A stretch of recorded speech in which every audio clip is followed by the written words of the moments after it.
milestones in human progress that mark recorded history. In my judgment, this nation's orbital pioneering in space is of such historic stature, representing as it does a vast advancement that will profoundly influence the progress of all mankind. It signals also a call for alertness to our national opportunities and responsibilities. It requires physical and moral stamina to equal the stresses of these times and a willingness to meet the dangers and the challenges of the future. John Glenn, throughout his life, has eloquently portrayed these great qualities and is an inspiration to all Americans. This film, in paying tribute to John Glenn, also pays tribute to the best in American life.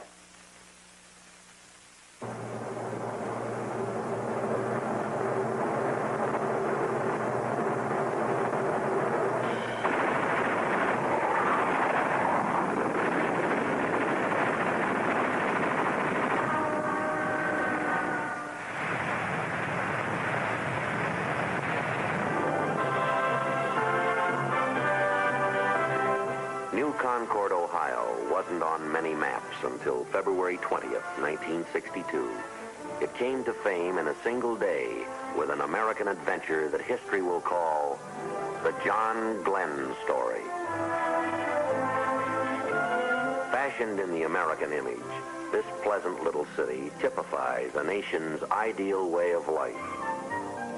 A man might make a good life here in the circle of family and friends. And a boy might let his imagination soar.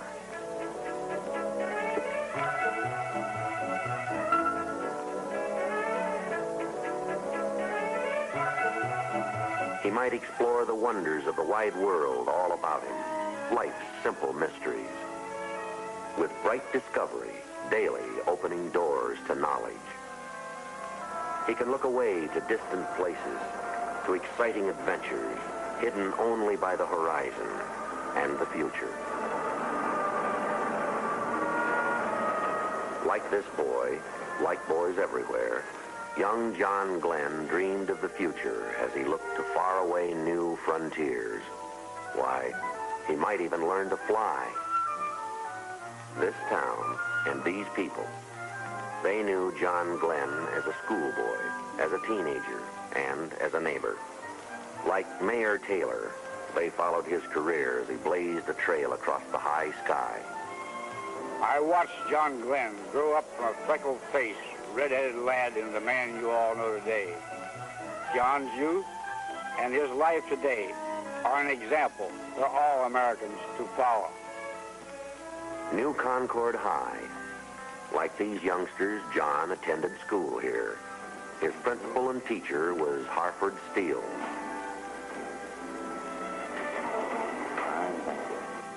He was an excellent student, and he graduated with honors from our high school. I taught Johnny and hundreds of others that our democracy is a priceless heritage, and that we should preserve, protect, and if at all possible, make some contributions to it. He has made a significant contribution in his mission in space. And this fine new school in New Concord, it's the John Glenn High School, with its first graduating class receiving diplomas. Young John helped his father about this shop when he wasn't in school, or acting as lifeguard in the summer at High Y Camp or at college.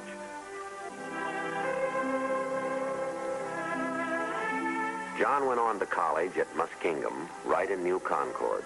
The high regard of the college is expressed by its president, Dr. Glenn McConaughey. John's conquest of space has captured the hearts and the imagination of all Americans. So have his superb qualities of leadership, moral and physical strength, and emotional stability. John found time for athletics, winning 4 high school letters.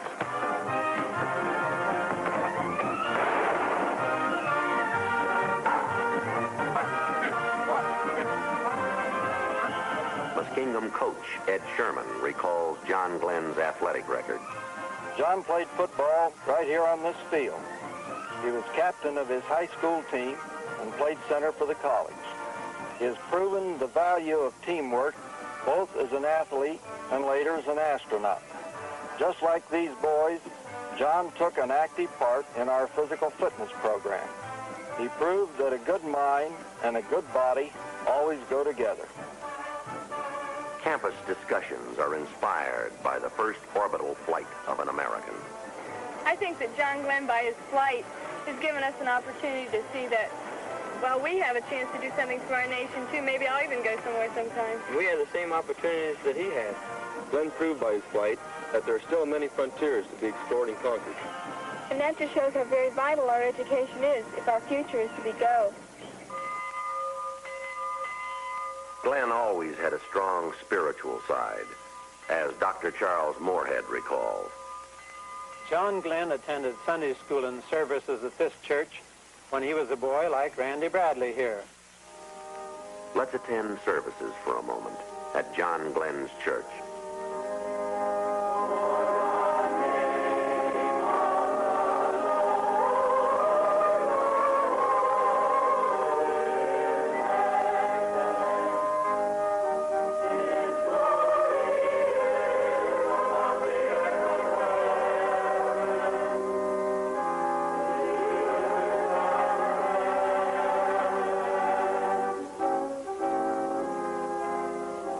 John and Annie were married at this church by Dr. Henry Evans. They made a most handsome couple. John in his Marine uniform, Annie a beautiful, happy bride. They both recognized the importance of the spiritual things of life as well as the mental and physical. The trial is also great for those who wait, as recalled by Annie's parents, Homer and Margaret Castor. Johnny's orbital flight was a real test of courage for Annie, too. She was a very brave girl. Annie had complete faith in the space program, just as she had confidence in everything Johnny set out to do. This house was home for John Glenn. John Glenn Sr. and Mrs. Clara Glenn are gratefully proud of their son's accomplishments. John was fully prepared for his orbital flight, as were the other astronauts and the entire team.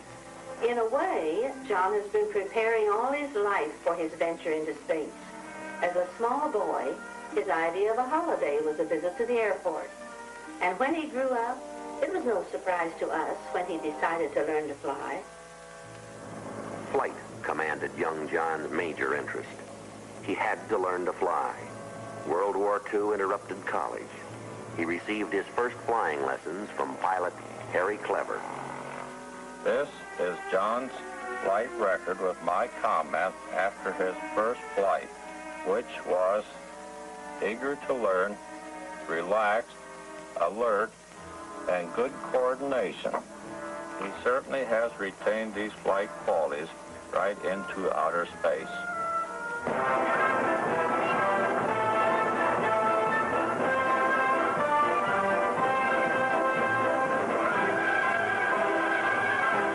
Training at Pensacola and Corpus Christi. Many aviators have won their wings here.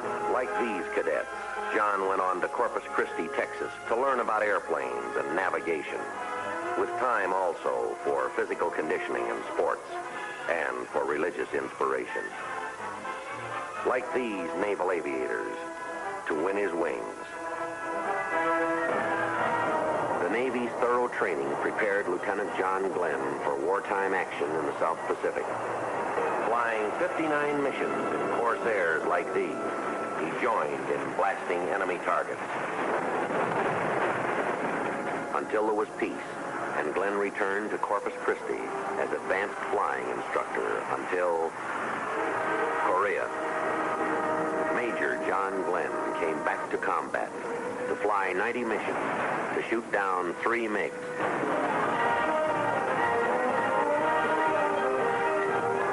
Following Korea, John Glenn came home to flight test the supersonic F-8U Crusader, to flash across the nation, California to New York, setting a supersonic speed record of 3 hours and 23 minutes. was experimental thrust toward speed and altitude. The limitations of time and distance were being brushed aside as experimental planes like the X-15 launched from its Air Force mothership rocket to record-breaking altitudes and speeds. Unmanned experimental flights and orbits pressed onward until it was time for man to orbit, until the word was go. Chosen from many Americans who answered the president's call, these astronauts dedicated themselves to study, training, and physical conditioning. With Alan Shepard learning about weightlessness as it will be encountered in outer space, and Gus Grissom becoming acquainted with the stress of greatly increased gravity, as Wally Schirra masters manual spacecraft control.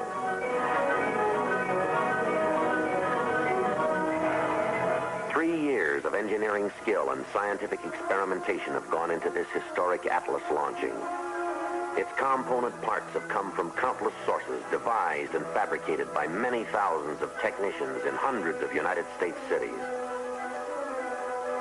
And this, the motive power, carefully raised to position on its gantry. This, the Atlas, with power to develop 360,000 pounds of thrust, with capability to swiftly lift the spacecraft and its passenger as high as 160 miles, to inject the spacecraft into orbit at 17,500 miles an hour. And now the word is go as the spacecraft is lifted into its position atop the Atlas. This spacecraft, 6 feet across at its widest heat shield end, 10 feet tall, built to withstand heat shield temperatures of 3,000 degrees Fahrenheit as the wind rushes by at more than 15,000 miles an hour. As the astronaut prepares for space flight, for adventure into outer space.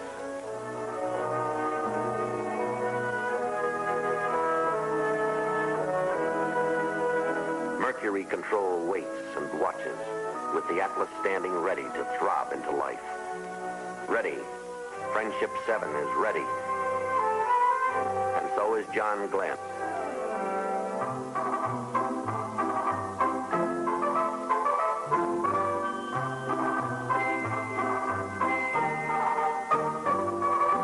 At the gantry, elevators lift Glenn to the 11th level, the spacecraft level.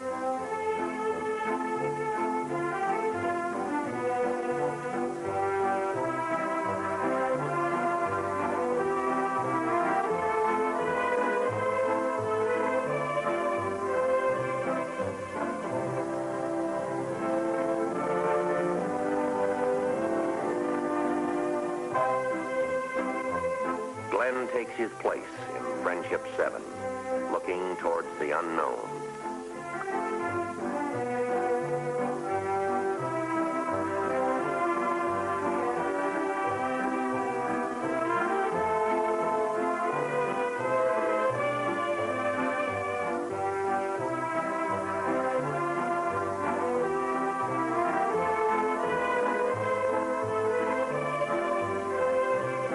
Ready.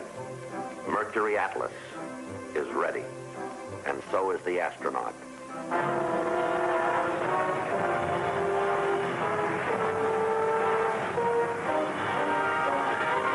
The countdown is underway at Cape Canaveral, as all the world holds its breath, and all the world is witness.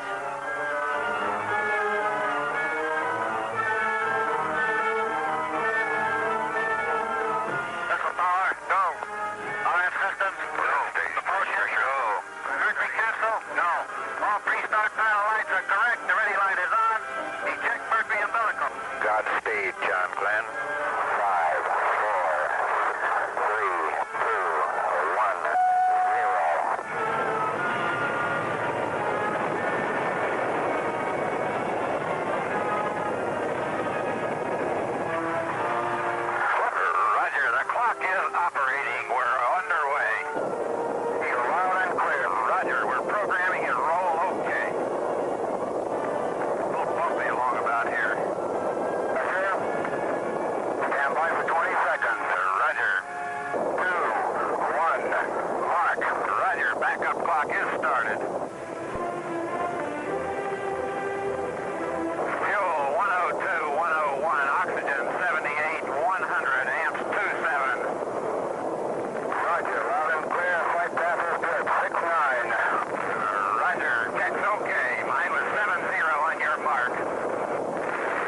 some vibration area coming up here now.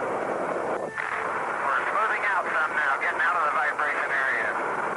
Roger, reading you loud and clear. Flight path looks good. Pitch 25, stand by for... Roger, Pico. Back to 1 1/4, the tower fired. Could not see the tower go. I saw the smoke go by the window. Yeah, we confirm staging on TM. Roger. 1 1/2 Gs. Friendship 7, Bermuda has you. Roger, Bermuda, stand by. This is Friendship 7. Pico. Positive grades fired, okay. Roger, Steph. Roger, 0G, and I feel fine. Capsule is turning around. Oh, that view is tremendous. Roger, turnaround has started. Roger, capsule turning around, and I could see the booster during turnaround just a couple of 100 yards behind me. It was beautiful. The word is go, and John Glenn is go, and with him go all of mankind's dreams of someday touching the unattainable stars. Under a tropic sun, the tracking ship Rosenot waits and follows his course as he flashes towards the coast of Africa. To John Glenn belongs an awesome panorama of the earth below. Beyond human sight, Friendship 7 makes a slow boat out of the sun as the spacecraft girdles the earth every 90 minutes. Like a shooting star at 5 miles a second, 17,500 miles an hour, John Glenn streaks away from today into the night of tomorrow, racing towards the dawn of yesterday. As Glenn sights the lights of Perth and Rockingham, as he flashes over Australia, across the Pacific, to contact waiting ground stations at Guaymas, Mexico. And California waits as Friendship 7 streaks home to the land of its origin. An unseen comet lining across the United States in 8 lightning minutes of flight.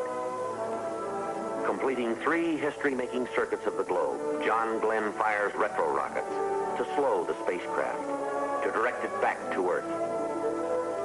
5, 4, 3, 2, 1, fire. Roger. Retros are firing. Yeah, baby. Are they ever? It feels like I'm going back toward Hawaii. Then the first ominous note, the first warning of possible disaster. A chilling signal flashes an indication that the capsule's heat shield may be loose. The astronaut might perish like an earthbound meteor in 3,000 degrees of re-entry heat without the heat shield. Strapped over it, the retro pack might hold it in place. Cape Canaveral makes the decision. This is Texas Capcom Friendship 7. We are recommending that you leave the retro package on through the entire re-entry. As all the world listens and stands still and helplessly hopes, Cape Control shows the way. Using fly-by-wire control for re-entry, John Glenn rides his craft through the vastness of space towards the curving globe beneath. As science in its amazing exactness selects the Caribbean from all the oceans of the Earth to receive Friendship 7 as it blazes into the Earth's atmosphere. This is Friendship 7, a real fireball outside. A fireball. The fiberglass surface of the heat shield is starting to oblate, to melt and vaporize, as a glowing electrically charged wake streams back to block off communication, as the Earth's atmosphere slows the capsule's descent.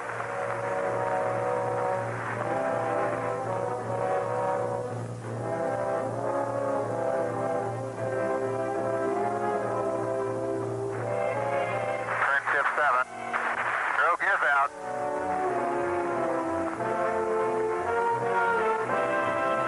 Coming down on 10, snorkels are open. Main chute is on green. Chute is out in reef condition at 10,800 feet and beautiful chute. Chute looks good. Rate of descent has gone to about 4.2 feet per second. The chute looks very good. Hello, Mercury Recovery. This is Friendship 7. Do you receive? Friendship 7, this is Steelhead. Be advised, I have you visually... Roger. What is your estimate on recovery time? Over.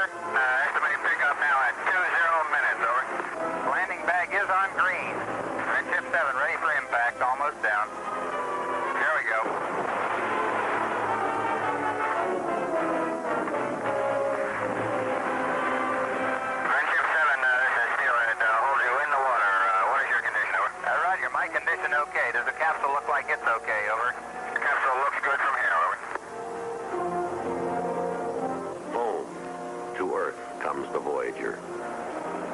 Transported now to the aircraft carrier Randolph. In 4 hours and 56 minutes, John Glenn has streaked through 3 days and 3 nights and over 81,000 miles. Never a journey so far.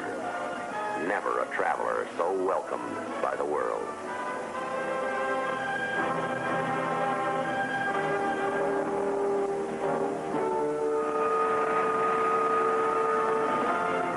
So brief a journey in time. So far the way. So long the hours for those who wait. As Annie Glenn has waited. As all the world has waited. To salute the Glens with Vice President Lyndon Johnson. As the President of the United States arrives at Cape Canaveral to be greeted with John and Annie Glenn by the cheers of thrilled lines of proud Americans. In ceremonies at Mercury Control Center, President John F. Kennedy presents the NASA Distinguished Service Medal to astronaut John Glenn. As Annie and Lynn and David Glenn proudly share applause with the other astronauts and with the world.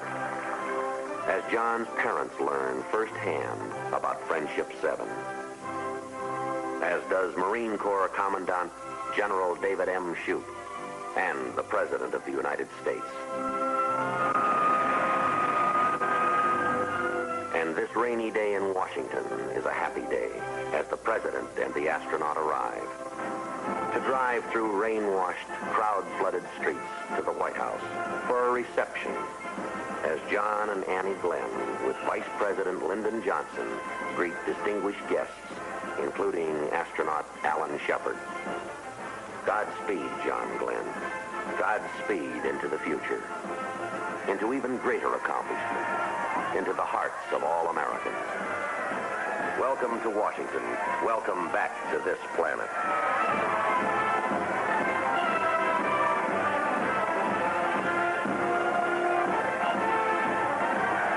From the nation's capital to the towers of Manhattan to the ticker tape parade of New York, cheering crowds roar a mighty welcome, shared by all Americans, by free people everywhere.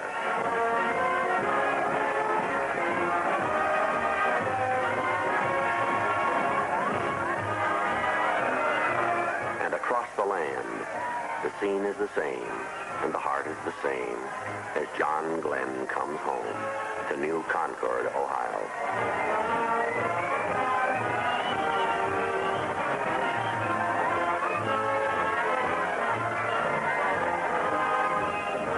At the Capitol, there's an introduction by the Speaker of the House, the Honorable John McCormick. Members of the Congress, it is a privilege, and I deem it a high honor, to present to you a brave and courageous American. A hero in World War II and in the Korean conflict, who recently, in a most notable manner, added glory and prestige to our country, the first United States astronaut to have achieved orbital flight, Lieutenant Colonel John Herschel Glenn, United States Marine Corps. Colonel Glenn.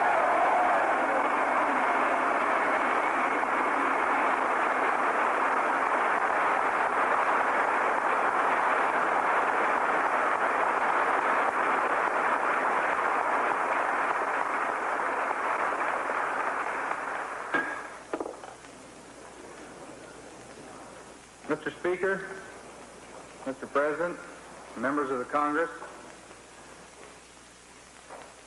I am only too aware of the tremendous honor that's being shown us at this joint meeting of the Congress today. This has been a great experience for all of us on the program and for all Americans, I guess, too. And I'm certainly glad to see that pride in our country and its accomplishments are not a thing of the past.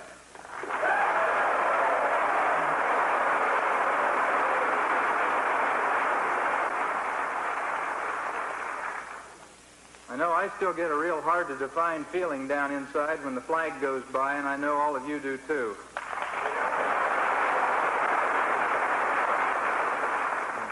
The launch itself was conducted openly and with the news media representatives from around the world in attendance.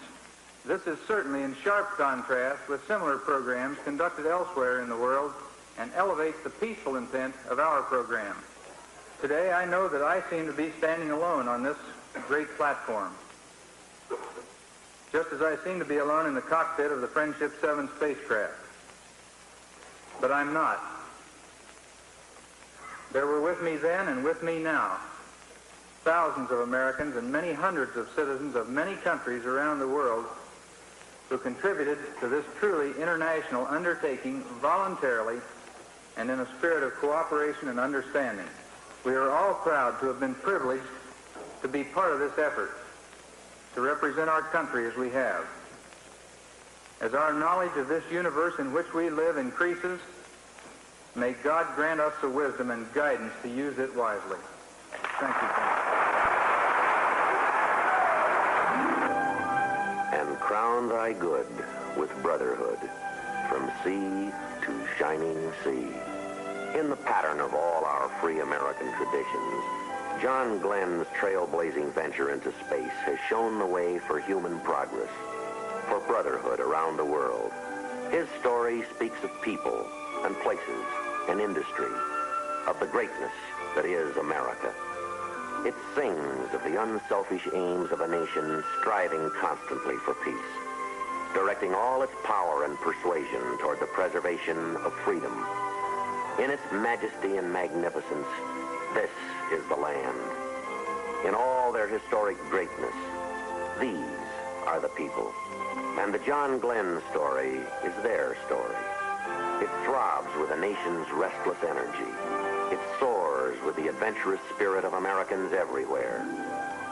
Across this vast spread land, in all its towns and cities, on all its far-flung farms and ranches, deep in its reaches of forest and plains, of winding roads and rivers, majestic mountains and lakes and sea-lashed shores, people turned their eyes and hearts toward the high sky, sending their hopes and prayers, riding through space with John Glenn in Friendship 7, as all the world watched and hoped, with mankind's wonderment about the universe, finding an approach at last toward fulfillment. In the John Glenn story.